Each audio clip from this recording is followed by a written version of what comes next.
বিশ্ব ফুটবলে নিজেদের শ্রেষ্ঠত্ব পুনরুদ্ধারের জন্য ইতালি থেকে নতুন কোচ উড়িয়ে এনেছে ব্রাজিল। ২০২৬ বিশ্বকাপের মূল পর্বে খেলা হবে কিনা সেলেসাওদের যখন এমন সন্দেহ ছিল, তখনই ব্রাজিল দলে যোগ দিয়েছেন Italian coach Carlo Ancelotti. Real মাদ্রিদের সাবেক এই কোচ ব্রাজিল দলে যোগ দেওয়ার পর ২০২৬ বিশ্বকাপের মূল পর্বে জায়গা করে নিয়েছে ব্রাজিল।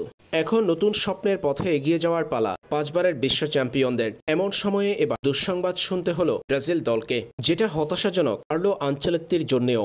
ব্রাজিল দলে কার্লো আনচেলত্তি যোগ দেওয়ার পর তার সহকারী হিসেবে তিনি নিয়েছিলেন তার ছেলে ডেভিড আনচেলত্তিকে, যিনি রিয়াল মাদ্রিদেও কার্লো আনচেলত্তির সহকারী হিসেবে কাজ করেছিলেন। ব্রাজিল জাতীয় দলের দায়িত্ব নেওয়ার পর নিজের ছেলেকেই সহকারী হিসেবে রেখেছেন কার্লো আনচেলত্তি। এবার ডেভিড আনচেলত্তি নতুন কোচিং এর ভূমিকায় চলে গেলেন বোটাফোগোতে। ব্রাজিলিয়ান ক্লাবটির কোচিং প্যানেলে যুক্ত হয়েছেন ডেভিড আনচেলত্তি, ছেড়েছেন ব্রাজিল দলের চাকুরি।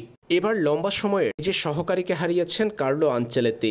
ব্রাজিল দলে আনচেলত্তির সহকারী হিসেবে নতুন কাউকে দেখা যাবে, যেটা ব্রাজিলের কোচিং স্টাফে বড় ধাক্কা বটে। আনচেলত্তির জন্যও নতুন কোনো চ্যালেঞ্জ। রিয়েলেও যে সহকারীকে নিয়ে কাজ করে সফলতা পেয়েছিল আনচেলত্তি, সেই সহকারীকে আর ব্রাজিল দলে পাচ্ছেন না তিনি।